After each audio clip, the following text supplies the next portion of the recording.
Welcome back to The Shepherd's Pie, a slice of hope to raise faithful kids. I'm Tony Kolenc, a professor at Ave Maria School of Law, father of five, and the columnist for Practical Homeschooling magazine, and I'm also the author of the teen fiction series, The Harwood Mysteries. By the way, I just finished working on the final cover for book 5 of that series called Murder at Penwood Manor, due out in October of 2023. I am so excited. I got to talk to the publisher to see if I can do a cover reveal because it's a pretty cool cover. So if you've got teens looking for a good series to read this summer, have them check out my Harwood Mysteries series on my website.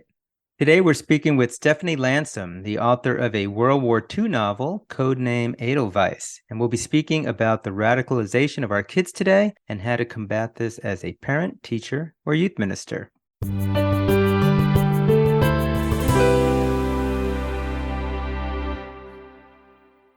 I'm thrilled to have as my guest today Stephanie Landsem, an author of 5 novels who specializes in writing about women in history for women who love history. She's traveled now on 5 continents and dozens of countries, and she makes her home in Lake Elmo, Minnesota with her husband and family. Her 5th novel, Codename Edelweiss, just released in March of 2023. Stephanie, welcome to The Shepherd's Pie. Thanks for having me, Tony. I'm really glad to be here. Tell us a little bit more about your background, maybe how you got into writing and especially writing for Christian market. Yeah, a lot of people often ask me if I always wanted to be a writer, and it really didn't occur to me. So it's kind of God's little surprise to me as I got older.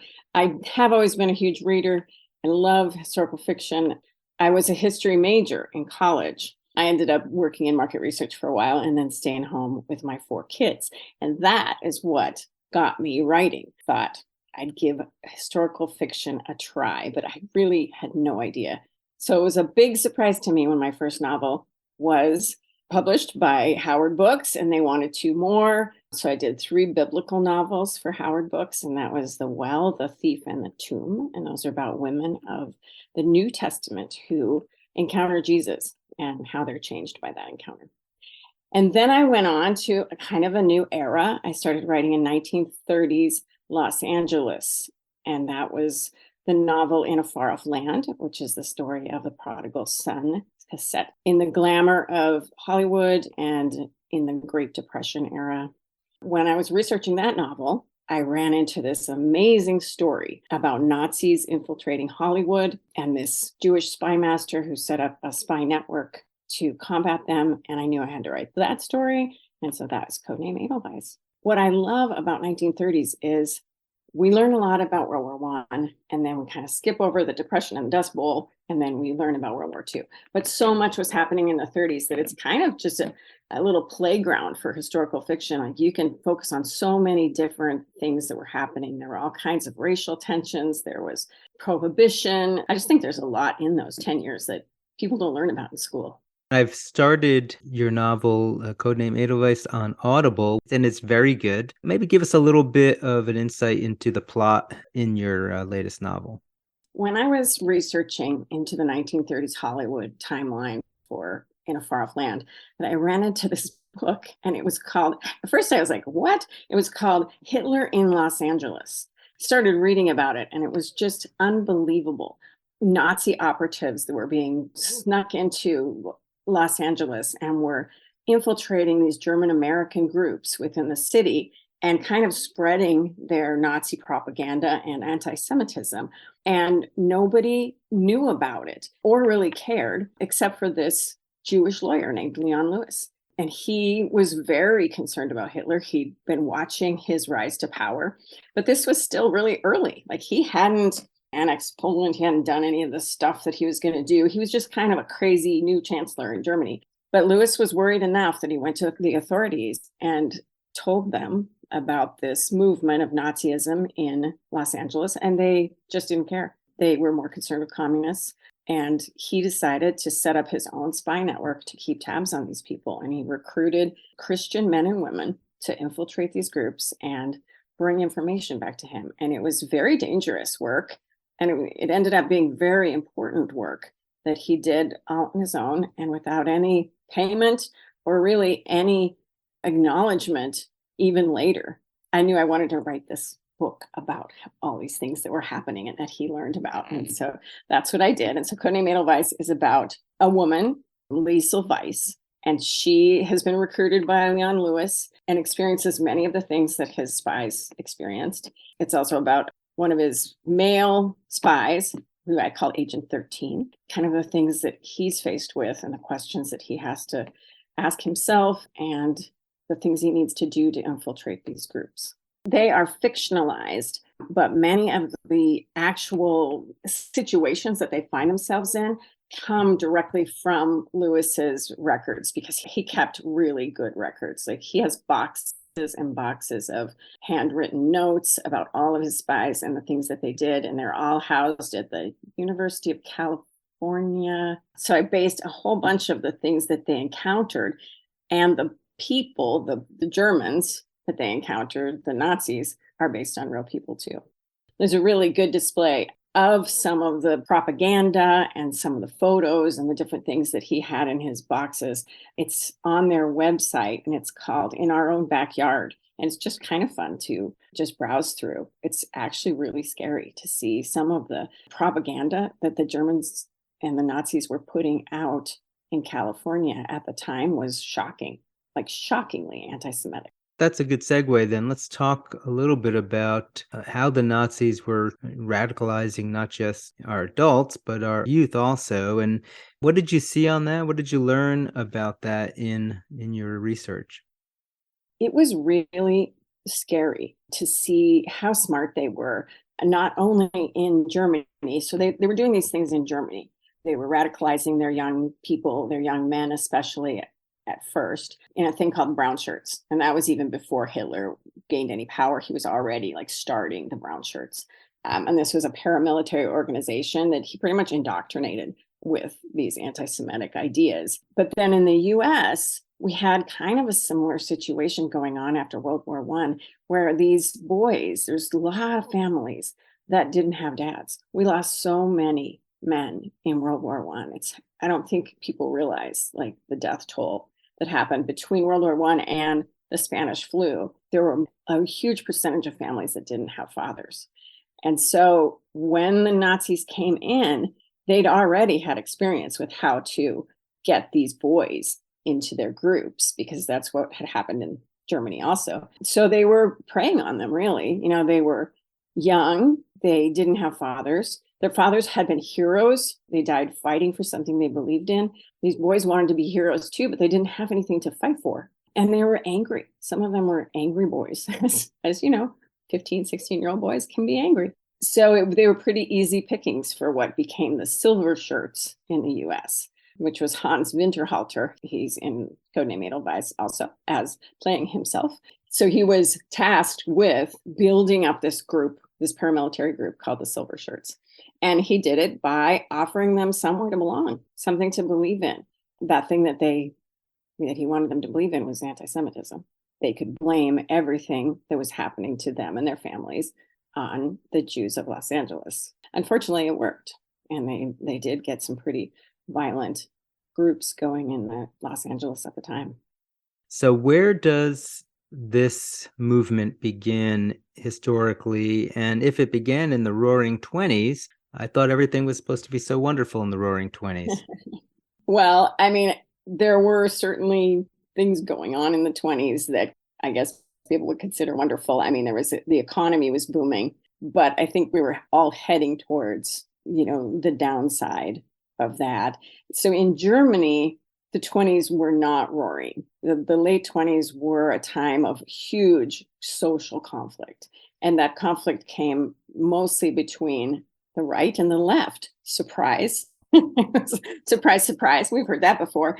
But it was between, the fascists and the communists. So there were like fights in the street. And that was happening to a certain extent in the US. We were having some people heading towards communism. And then there was that backlash of people going further to the right. And so we were running into some of that towards the late 20s. But then when the Great Depression hit, it was a whole new ballgame. And a lot of these kids who were now in their young adulthood and 20s, and they couldn't find jobs and they didn't know where to go. So unfortunately, that kind of fed into what the Nazis were looking for at the time.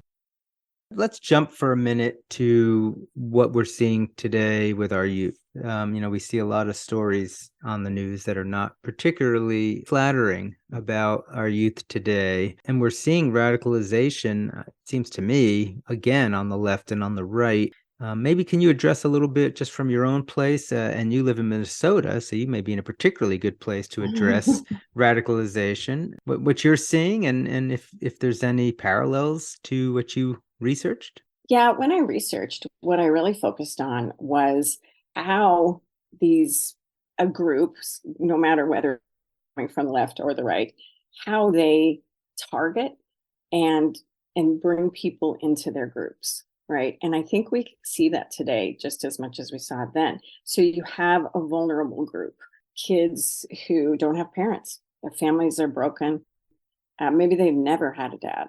There's just a lot of that, probably just as much as there was in the 1930s. And there's kids who are looking for meaning in their life. And now I think we even have less meaning because, as you know, like there's so much less faith in our communities. We don't necessarily grow up with a strong faith. We try, but there's a lot of kids out there who have no kind of faith in a higher power. There's a lot of cynicism. And that kind of leaves people empty. And then you end up with these vulnerable kids who are looking for something to believe in. And if it's not God, it's going to be something else. Because if there's nothing there to believe in, then you're open to almost anything. So I think that's where some of our ideologies are taking root now in these kids, seeing the gender ideologies and, all kinds of Satanism and like stuff that you wouldn't have expected kids to connect with, but they're just desperately looking for something to find meaning in, and I think finding it.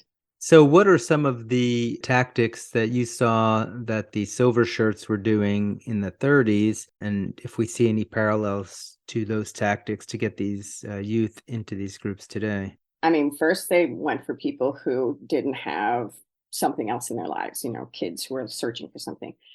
And then it's that sense of belonging that's always going to get kids in their 20s or even older people, even adults, that sense of belonging and being part of something bigger, helping someone, doing the right thing, being compassionate. I think we hear that now, like if you're not with me, you're against me kind of stuff. But I think that's it too, that belonging. I mean, they did things like give them uniforms. And you think about our kids today, there's often telltale uniforms of what group you belong to. And that's what they did then too. They had silver shirts and swastikas. Everybody knew who they belonged to, what group that they were supporting. I think it's also that divisiveness, like you have to be against someone in order to be for something like the silver shirts, very much against communists, very much against Jews. You don't have friends who are Jews. You don't go to Jewish stores. They are the enemy. They are them. There's a us and them that we set up too. Christians have an us and them. We're just as guilty of it. Maybe it's a little less obvious, but I think that that's probably a really big red flag when you're using the words us and them. And if you can also just, because I know you even referenced this in your book, I mean, obviously the Nazis were against more than just Jews. They were, you mentioned Catholics, Blacks, different minorities, which tied in very nicely, I'm assuming, to our Klan mentality that was going on in our country too. Oh, yes. Generally, you would see the silver shirts in their full regalia at things like at parades or community events. That's when they would like show up and all together. You rarely see, I don't think you'd see one walking around, maybe though. And then they had some land out in Hollywood Hills where they would drill and like get together and do their military like activities. So I think that you would see them more in groups.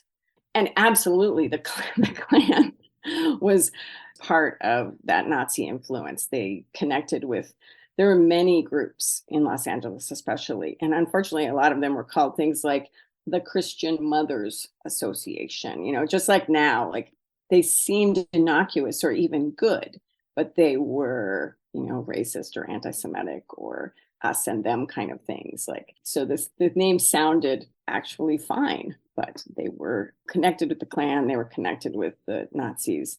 And there was kind of what they call the fifth column, which is this group of fascists that were loosely connected to each other. And the Friends of New Germany, again, sounds like a nice name, doesn't it? Friends of New Germany. They're friendly and they're New Germany's. No, they were like the main Nazi organization that eventually was found to be getting money directly from Hitler and from the Nazis in Germany. So you find a vulnerable group, you reach out to them, give them a place to belong, give them uniforms, really cultivate an us-them mentality. Are there other things that these groups do to really try to entice, these vulnerable youth to come in? I know that among the silver shirts in the US and the brown shirts in Germany, there were repercussions if you decided that you didn't want to remain part of that group. If you looked around and said, wait a minute, like, I don't actually want to attack Jews in Los Angeles. I don't want to be a part of a plot to assassinate Jewish producers and actors, which there were. They were plotting those kind of things. It was hard to get out. Like, once you're in, they knew where you lived. They knew who your family was. You were very aware at how ruthless these people were. And that if you tried to get out, it was going to not only be bad for you, but bad for the people that you loved and the people around you. And so that was a big deterrent for anyone who thought they might be leaving the silver shirts after a while. And I think that happens now too. I think it's real easy to become part of a group, but far more difficult to leave, because not only have you alienated all the people, the good people in your life, and you don't feel like you can go back to them, but you're leaving the only social group and the only support system that you have. There's a teenager who was very close to me who, was part of a lot of these kind of trans groups that a lot of young people were in. And when that person decided to break away, they were surprised at the amount of vitriol that was heading in their direction for wanting to sort of just get out of that whole scene. It was pretty ugly. So going back to your characters then in the book, you've plotted this out. You have your characters who are having to deal with this. How do you have your characters sort of addressing some of the questions that we're struggling with? So Lisa's not only dealing with Nazis in her life, like that's kind of the least of her problems. Her big problems are her family. So she's a widow. She has two little kids that she's supporting, and she has a very difficult mother who lives with her. And then she has this brother who's just not stepping up to help them, even though he's 18 or 19. He should be helping out. And he's the one who's recruited by the Nazis and finds himself in one of these groups. And so she's just angry at him. But my other Agent 13, he's a man who has gone through World War I. He's seen how the world works a little bit. He's made some mistakes in his own life and come back from them. And so when he sees these boys, he just sees kids who are in need of help. They're in need of somebody to reach out and talk to them, someone to listen to them and maybe get to know them a little bit so they can explain themselves, like why they're in these groups. So he just really non-judgmentally, and he doesn't have to be judgmental because he's pretending to be a Nazi, but he reaches out to them and kind of just makes some relationships there in order to bring them back from what he considers this road that they're going down, but they can turn around, they can come back. So he gives them a way to save face and get out of this corner that they put themselves in. What can we do today when we see our own kids who may be attracted to groups on whatever side they might be heading? We can kind of spot radicalism, as you said. What can parents or teachers or youth ministers do when they start seeing kids heading in that direction? Did your character ever discover some good hints that we can use? I'll tell you, my character did. But mostly, I think it's because I have dealt with 4 young adults and all of their friends in this difficult era that we're in right now. And I've seen kids go sideways. And really, I think that we need to do what Agent 13 did, just keep those communications open. And it's a very fine line because, of course, some of these kids, whether they're our own or our kids' friends who come to our house and you see what they're up to, and you think, well, I can't condone that behavior, or I don't want that around my kid. And yet, in a lot of instances, we're the only Christian couple that they know that's still married. You could be the only Catholic in someone's life. You could be the only set of parents that's still married that they've ever encountered. And so you really have a huge responsibility there to be, the face of Christ to them and to listen to them and talk to them. And I don't think you even, most of the time, if your house is like ours, we have crucifixes, we go to mass, like we're not quiet about our faith at all. You don't even have to say to the kid, well, I really don't approve of what you're doing. They already know that. They're well aware of that. But just saying like, hey, you can come over anytime. Do you want to talk about it? How are things at home? Just things like that to open up a door a little bit so that, maybe they do start thinking, oh, it really isn't us and them, because I know this Christian couple and they're okay. And so-and-so's mom she seems to be all right or whatever.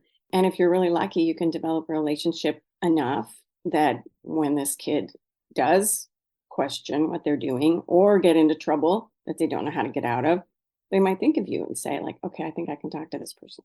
You can only hope, but you certainly don't want to be another judgmental adult that says, stay out of my house or we don't want you around or a bad kid, because that's not going to help. It's a difficult line to walk.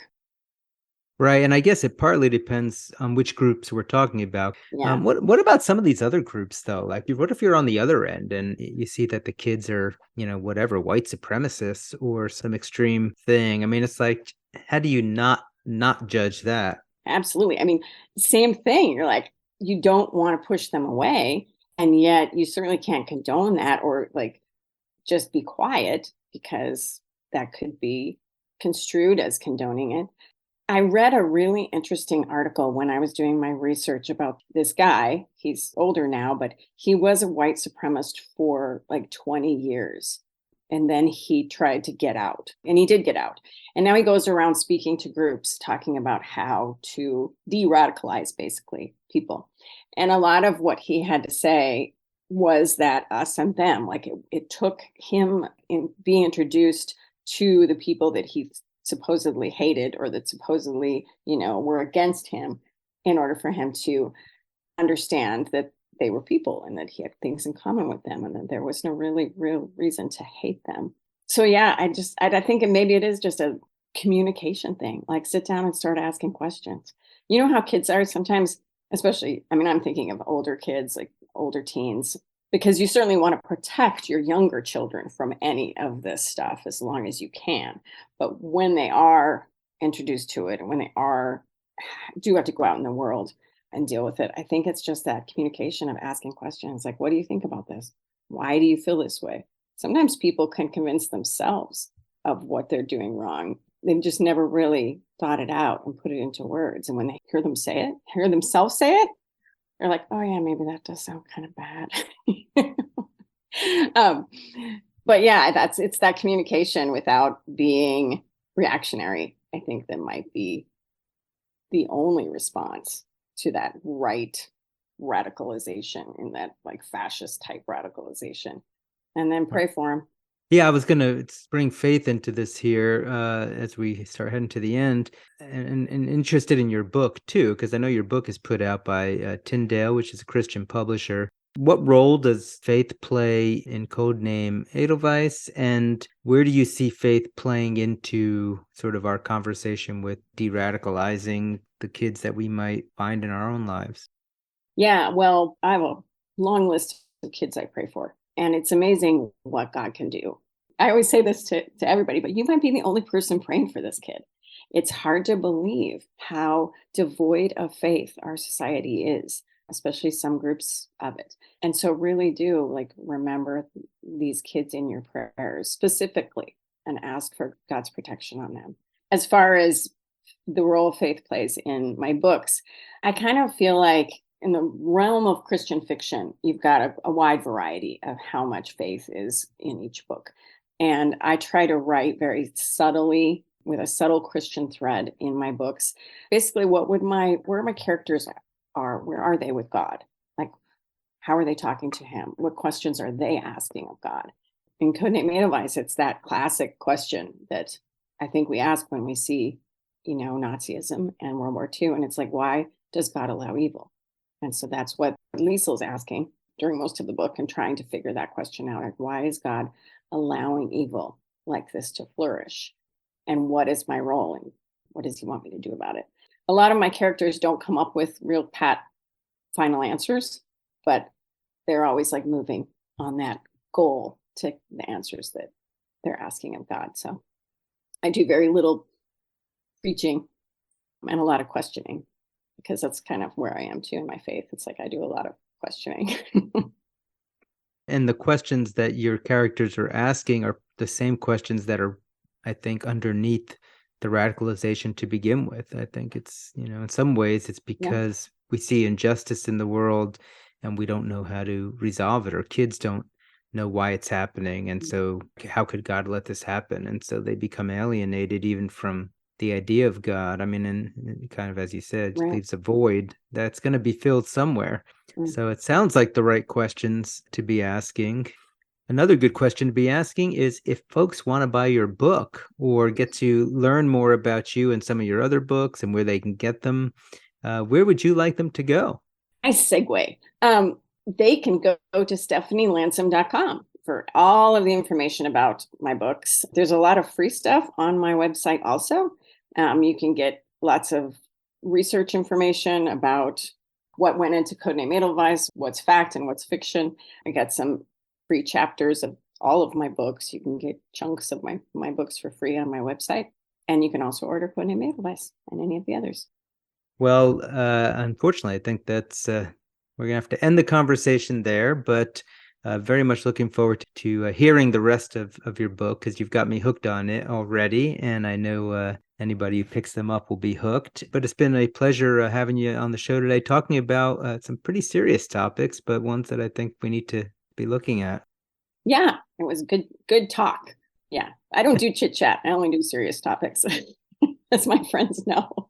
Well, that's great. But unfortunately, that is all the time we have for the show today. We've been speaking with Stephanie Landsem about how to combat radicalization in our youth. Again, this is Antony Barone Kolenc. If you do have a question for me or a topic that you want me to cover on the show, please drop me a line on my website at antonykolenc.com. You can also learn more about the Harwood Mysteries there, my historical fiction series in 12th century England. Until next time, though, may God bless you and your families as we work together to raise faithful kids.